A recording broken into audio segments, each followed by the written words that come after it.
आजच्या व्हिडिओमध्ये आपण मित्रांनो विज्ञानाचे 100 महत्त्वाचे प्रश्न पाहणार आहोत.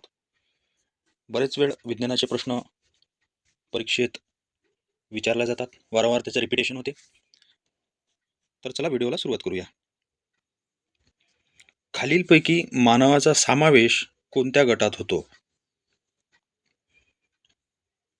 तर मानवाचा समावेश होतो सस्तन गटात. नंतरचा प्रश्न, अन्ननलिकेची सुरुवात कोणत्या भागापासून होते?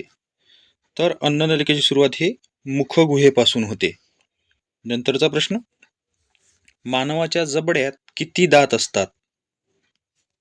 तर मानवाच्या जबड्यात एकूण 32 दात असतात. नंतरचा प्रश्न, मानवाच्या जबड्यात किती पटाशीचे दात असतात? तर याचं योग्य उत्तर आहे तर एकूण पटाशीचे 8 दात असतात. नंतरचा प्रश्न, मनुष्यामध्ये दुधाचे दात किती असतात? मनुष्यामध्ये दुधाचे एकूण 20 दात असतात. नंतरचा प्रश्न, वयाच्या किती वर्षानंतर दुधाचे दात पडून कायमस्वरूपी दात येतात? तर ते येतात 7 वर्षानंतर. नंतरचा प्रश्न, अन्नमार्ग व श्वसनमार्ग कोणत्या भागामुळे वेगळे झाले आहेत? तर ते वेगळे झाले आहेत अधिकंठ झडपेमुळे.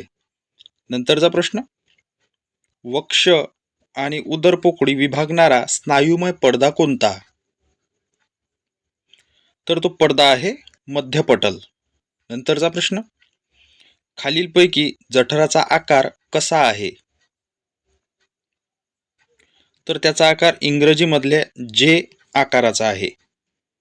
नंतरचा प्रश्न, शरीरातील लहान आतड्यांची लांबी किती आहे?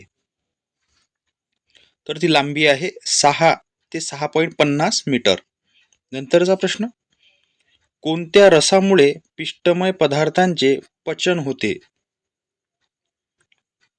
तर तो रस आहे लाळ रस, यामुळे पिष्टमय पदार्थांचे पचन होते. नंतरचा प्रश्न, मानवी शरीरातील सर्वात मोठी ग्रंथी कोणती आहे? तर यकृत ही सर्वात मोठी ग्रंथी आहे. नंतरचा प्रश्न, प्रथिने ही सुमारे किती प्रकारच्या अमिनो आम्लापासून बनलेली असतात? तर ती बनलेली असतात 20 अमिनो आम्लापासून.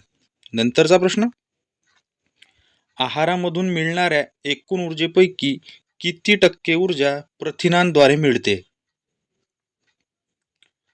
तर 10% ऊर्जा ही प्रथिनांद्वारे मिळते. नंतरचा प्रश्न, खालीलपैकी कोणत्या संशोधकाने जीवनसत्वांचा शोध लावला? तर ते संशोधक आहेत फुंक यांनी जीवनसत्वाचा शोध लावला. नंतरचा प्रश्न, कोवळ्या सूर्यप्रकाशाच्या माध्यमातून सजीवांना कोणते जीवनसत्व मिळते? तर ड जीवनसत्व हे आपल्याला सूर्यप्रकाशाच्या माध्यमातून मिळते. नंतरचा प्रश्न, अ जीवनसत्वाचे शास्त्रीय नाव काय आहे?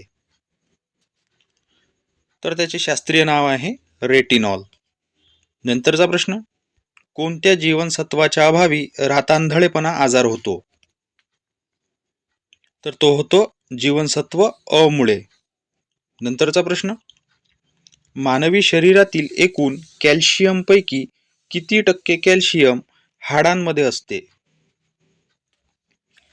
तर ते असते 90%. 90% कॅल्शियम हाडांमध्ये असते. नंतरचा प्रश्न, आयोडीन अभावी कोणता रोग होतो? तर आयोडीनच्या अभावी गॉयटर हा रोग होतो. नंतरचा प्रश्न, मानवी शरीराच्या वजनाच्या किती टक्के भाग पाणी असते? तर एकूण 70% पाणी असते. नंतरचा प्रश्न, 1 ग्रॅम सुक्रोज पासून किती कॅलरी ऊर्जा मिळते? तर ती ऊर्जा मिळते 3.94 कॅलरी. नंतरचा प्रश्न, लोहाच्या अभावामुळे कोणता रोग होतो?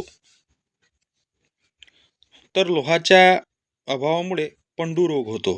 नंतरचा प्रश्न, श्वासोच्छ्वासावेळी किती हवा आत बाहेर घेतली गेली हे मोजणारे यंत्र कोणते आहे? तर स्पायरोमीटरमुळे ते मोजल्या जाते. नंतरचा प्रश्न, श्वास घेताना व्यक्ती किती टक्के नायट्रोजन फुफ्फुसात घेतो? तर एकूण 79% नायट्रोजन व्यक्ती फुफ्फुसात घेतो. नंतरचा प्रश्न, श्वास सोडताना किती टक्के कार्बन डायऑक्साईड बाहेर सोडतो? तर एकूण 4% कार्बन डायऑक्साईड बाहेर पडतो. नंतरचा प्रश्न, शरीरातील रक्ताचे एकूण वजन शारीरिक वजनाच्या किती टक्के असते? तर ते असते एकूण 9%. नंतरचा प्रश्न, AOB या 3 रक्तगटांचा शोध कोणी लावला? तर या रक्तगटांचा शोध लावलेला आहे कार्ल लँडस्टायनर यांनी. नंतरचा प्रश्न, AB हा रक्तगट कोणत्या वर्षी शोधण्यात आला? तर 1902 मध्ये हा रक्तगट शोधण्यात आला. नंतरचा प्रश्न, ई जीवनसत्वाच्या अभावी कोणता आजार होतो? तर या ई जीवनसत्वाच्या अभावी वांझपणा होतो. नंतरचा प्रश्न, खालीलपैकी पाण्यात विरघळणारे जीवनसत्व कोणते? तर पाण्यात विरघळणारे जीवनसत्व आहे क जीवनसत्व. नंतरचा प्रश्न, खालीलपैकी कशामुळे रक्तातील साखरेचे प्रमाण नियंत्रित ठेवले जाते? तर ते नियंत्रित ठेवले जाते इन्सुलिनमुळे. नंतरचा प्रश्न, जीवनसत्वांच्या रेणूमध्ये कोणते आम्ल समाविष्ट असतात? तर अमिनो आम्ल हे समाविष्ट असते. नंतरचा प्रश्न, खालीलपैकी मेदात विरघळणारी जीवनसत्वे कोणती? तर ती आहे अ, ड, ई, के जीवनसत्व, जी मेदात विरघळतात. नंतरचा प्रश्न, पंडुरोग कशाच्या अभावामुळे होतो? तर तो लोहाच्या अभावामुळे होतो. नंतरचा प्रश्न, कॅल्शियम व फॉस्फरस यांच्या कमतरतेमुळे कोणता रोग होतो? तर त्यांच्या कमतरतेमुळे होतो मुर्दूस.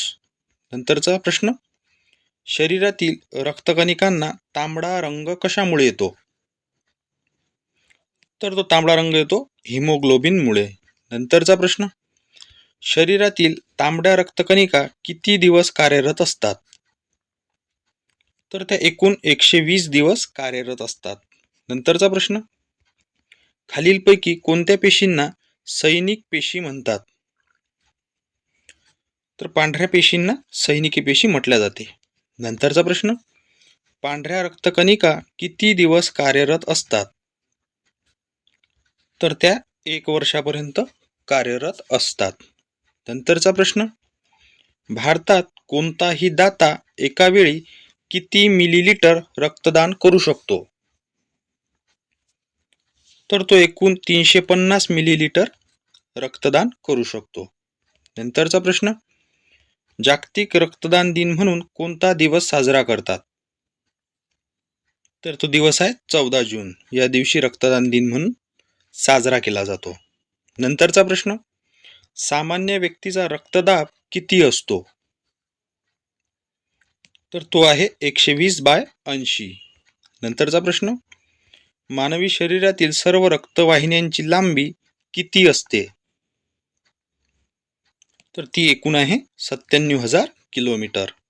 नंतरचा प्रश्न, हिमोग्लोबिनद्वारा किती टक्के ऑक्सिजनचे वहन केले जाते? तर ते आहे एकूण 97%. नंतरचा प्रश्न, हिमोग्लोबिनमधील लोहाचा एक रेणू ऑक्सिजनच्या किती रेणूंसोबत बद्ध असतो? तर तो असतो एकूण 4 रेणूंसोबत. नंतरचा प्रश्न, खालीलपैकी मानवी हृदयाचे वजन किती ग्रॅम आहे? तर ते आहे एकूण 360 ग्रॅम. नंतरचा प्रश्न, 100 मिली रक्तात किती ग्रॅम हिमोग्लोबिन आढळते? तर 15 ग्रॅम हिमोग्लोबिन 100 मिली रक्तात आढळते. नंतरचा प्रश्न, सामान्य व्यक्तीमध्ये हृदयाचे किती ठोके पडतात? तर ते एकूण आहेत 60 ते 100 प्रति मिनिट ठोके पडतात. नंतरचा प्रश्न, मानवी हृदय 24 तासात सुमारे किती लिटर रक्त पंप करू शकते? तर त्याचं उत्तर आहे एकूण 15,000 लिटर. नंतरचा प्रश्न, प्रौढ व्यक्तीमध्ये नाडीचे ठोके प्रति मिनिट किती पडतात? तर नाडीचे एकूण ठोके पडतात 72. नंतरचा प्रश्न, खालीलपैकी कोणता अवयव अमोनियाचे युरियामध्ये रूपांतर करते? तर त्याचे उत्तर आहे यकृत, जे अमोनियाचे युरियामध्ये रूपांतर करते. नंतरचा प्रश्न, मूल जन्माला आल्यानंतर कोणती लस टोचली जाते? तर BCG ही लस जन्मानंतर टोचल्या जाते. नंतरचा प्रश्न, फळांच्या सालीमध्ये काय असते? पेक्टिन नावाचा पदार्थ हा त्या सालीमध्ये आढळतो. नंतरचा प्रश्न, खालीलपैकी कोणते प्रथिन तयार करण्यासाठी क जीवनसत्व आवश्यक असते? तर याचं उत्तर आहे कोलॅजेन. नंतरचा प्रश्न, विल्ट हा रोग कोणत्या वनस्पतीमध्ये आढळतो? तर हा रोग टोमॅटोमध्ये आपल्याला पाहायला मिळतो. नंतरचा प्रश्न, खालीलपैकी नॉन इलेक्ट्रोलाइटचे उदाहरण कोणते आहे?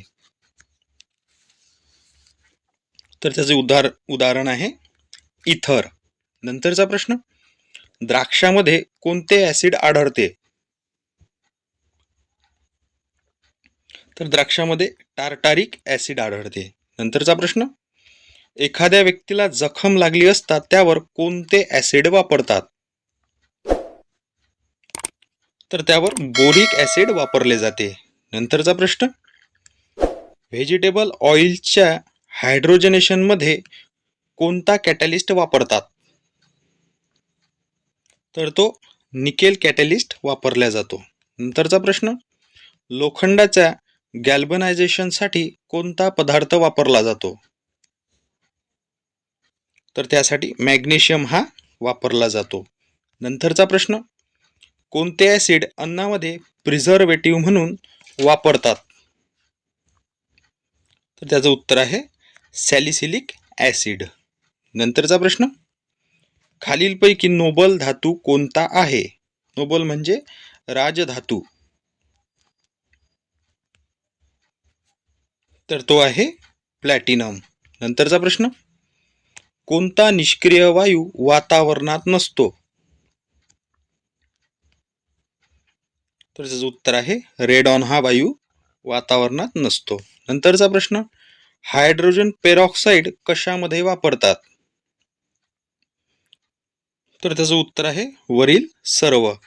ब्लिचिंग एजंट म्हणून वापरल्या जाते, माउथवॉशमध्ये वापरल्या जाते, कान व जखमा साफ करण्यासाठी सुद्धा वापरल्या जातो. नंतरचा प्रश्न, खालीलपैकी कोणता हॅलोजन इन्सेक्टिसाइड म्हणून वापरला जातो? तर तो आहे फ्ल्युरिन. नंतरचा प्रश्न, बॅबिट या मिश्र धातूमध्ये कोणते प्रमुख धातू आहे? तर त्यामध्ये प्रमुख धातू हा टीन आहे. नंतरचा प्रश्न, कोणता पदार्थ हा रेफ्रिजरंट म्हणून काम करत नाही? तर CHCI3 हा रेफ्रिजरंट म्हणून काम करत नाही. नंतरचा प्रश्न, ओझोन वायूच्या थरामुळे कोणते घातक किरण पृथ्वीवर येऊ शकत नाहीत? तर अल्ट्राव्हायोलेट रेज हे पृथ्वीवर येऊ शकत नाहीत. नंतरचा प्रश्न, खालीलपैकी कोणत्या लोखंडात सर्वात कमी प्रमाणात कार्बन आहे? तर त्याचं उत्तर आहे रॉट आयर्न. नंतरचा प्रश्न, खालीलपैकी अमूर्तीकरणाचे जनक कोण आहेत? तर त्याचं उत्तर आहे डॉक्टर व्हाईट हेड. नंतरचा प्रश्न, सर्वप्रथम औद्योगिक क्रांती कोठे झाली? तर ती क्रांती झाली आहे इंग्लंडमध्ये. नंतरचा प्रश्न, श्रीहरिकोटा हे ठिकाण कोणत्या राज्यात आहे? तर ते स्थित आहे आंध्र प्रदेश राज्यात. नंतरचा प्रश्न, 1957 मध्ये बार्कची स्थापना कुठे झाली? तर त्याची स्थापना झाली आहे तुर्भे येथे. नंतरचा प्रश्न, कोणत्या व्यवसायापासून औद्योगिक क्रांतीची सुरुवात झाली? तर तो व्यवसाय होता कापड व्यवसाय. नंतरचा प्रश्न, भोपाळमधील वायुगळती दुर्घटना केव्हा झाली? तर ती घटना झाली 1984 मध्ये. नंतरचा प्रश्न, संपूर्ण भारतीय बनावटीची पहिली क्षेपणास्त्रवाहू बोट कोणती? तर ती बोट होती विभूती. नंतरचा प्रश्न, खालीलपैकी कोणता घटक अणुभट्टीशी संबंधित आहे? तर याचं उत्तर आहे वरीलपैकी सर्व. शीतक, नियंत्रक आणि परावर्तक हे संपूर्ण घटक अणुभट्टीशी संबंधित आहेत. नंतरचा प्रश्न, HIV विषाणू शरीरातील कोणत्या पेशींवर हल्ला करतात? तर ते हल्ला करतात श्वेतपेशींवर. नंतरचा प्रश्न, हाफकिन इन्स्टिट्यूट कुठे आहे? तर ते मुंबई येथे आहे. नंतरचा प्रश्न, वनस्पतीच्या वाढीसाठी कोणता घटक सर्वात महत्वाचा आहे? तर नायट्रोजन हा सर्वात महत्वाचा घटक आहे. नंतरचा प्रश्न, होलोग्राफीसाठी कोणत्या किरणांचा वापर केला जातो? तर त्यासाठी लेझर किरणांचा वापर केला जातो. नंतरचा प्रश्न, कोणत्या शहराला सांस्कृतिक केंद्र म्हटले जाते? तर त्याचं योग्य उत्तर आहे तिरुपती या शहराला सांस्कृतिक केंद्र म्हटले जाते. नंतरचा प्रश्न, कॉलरा जीवाणूंचा शोध कोणत्या शास्त्रज्ञाने लावला? तर त्याचं उत्तर आहे फ्रेडरिक बेंटिंग यांनी कॉलरा जीवाणूंचा शोध लावला. नंतरचा प्रश्न, चेर्नोबिल अणुभट्टी कोणत्या देशात आहे? तर ती भट्टी आहे रशिया या देशामध्ये. नंतरचा प्रश्न, बुलेट प्रूफ ग्लासमध्ये कोणत्या काचेचा उपयोग केला जातो? तर तो काच असतो स्तरित काच. नंतरचा प्रश्न, दूरचित्रवाणी संचामध्ये चलचित्र कशामुळे दिसते? तर ते दिसते दृष्टी सातत्यामुळे. नंतरचा प्रश्न, प्रथिनांच्या अभावामुळे कोणता रोग होतो? तर प्रथिनांच्या अभावामुळे सुजवटी हा रोग होतो. नंतरचा प्रश्न, कोणत्या शास्त्रज्ञास जंतू विज्ञानाचा जनक असे म्हटले जाते? तर त्याचं उत्तर आहे लिवेनहॉक यांना जंतू विज्ञानाचा जनक म्हणतात. नंतरचा प्रश्न, भारतातील पहिले इलेक्ट्रॉनिक शहर कोणते आहे? तर ते आहे बंगळुरू. नंतरचा प्रश्न, वातावरणात ओझोन वायू किती किलोमीटर पर्यंत आहे? तर ते आहे 16 ते 23 किलोमीटर पर्यंत. नंतरचा प्रश्न, राष्ट्रीय विषाणू संस्था कुठे आहे? तर ती संस्था आहे पुणे येथे. नंतरचा प्रश्न, स्पायरोगायरा ही वनस्पती कोणत्या वर्गात मोडते? तर ती वनस्पती थॅलोफायटा या गटात मोडते. नंतरचा प्रश्न, कोणत्या शास्त्रज्ञाने जीवनसत्वाचा शोध लावला? तर त्याचं योग्य उत्तर आहे हाफकिन्स यांनी जीवनसत्वाचा शोध लावला. नंतरचा प्रश्न, डाल्टनिझम म्हणजे काय? तर डाल्टनिझम म्हणजे रंगांधळेपणा. नंतरचा प्रश्न, मानवाच्या पेशीमध्ये किती गुणसूत्र असतात? तर ते गुणसूत्र असतात एकूण 46. नंतरचा प्रश्न, कशापासून मलेरिया रोग होतो? तर प्लाझ्मोडियममुळे मलेरिया हा रोग होतो. नंतरचा प्रश्न, आर्म फोर्सेस मेडिकल कॉलेज कुठे आहे? तर ते कॉलेज आहे पुणे येथे. नंतरचा प्रश्न, CRT चे पूर्ण रूप काय आहे? तर त्याचं योग्य उत्तर आहे कॅथोड रे ट्यूब. मित्रांनो, जर तुम्हाला हा व्हिडिओ आवडला असेल तर चॅनलला नक्की सबस्क्राईब करा आणि आपल्या मित्रांसोबत हा व्हिडिओ शेअर करायला विसरू नका. आणि शेवटचा प्रश्न आजच्या व्हिडिओमधला, भारताने पहिली अणुचाचणी कोणत्या वर्षी घेतली? तर त्याचं योग्य उत्तर आहे सन 1974 मध्ये.